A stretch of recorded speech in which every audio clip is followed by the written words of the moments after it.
Alright, if you can see, I made my marks on both sides where I'm going to cut.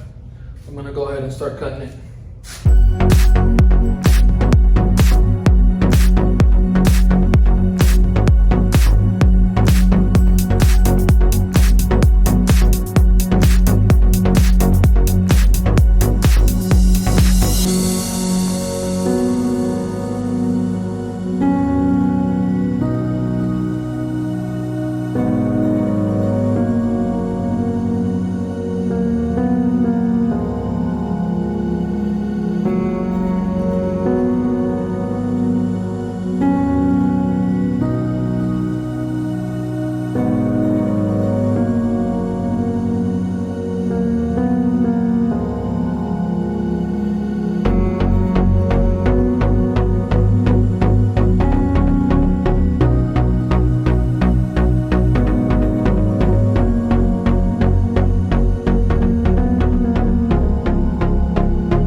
Got this side cut off, see?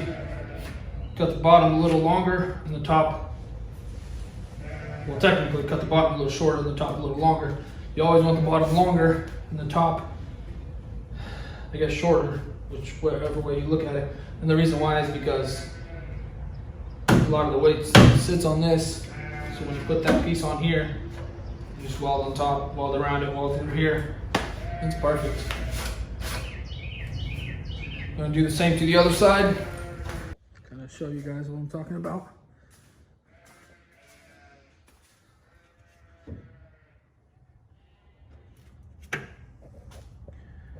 And then same thing on this side. And cut it right here, and then cut underneath. And the reason why I can't replace this all the way there, because it literally goes all the way past there. So either way, if I replace it here, cut it here, weld it up all over here, weld it here and here, it'll be just as strong.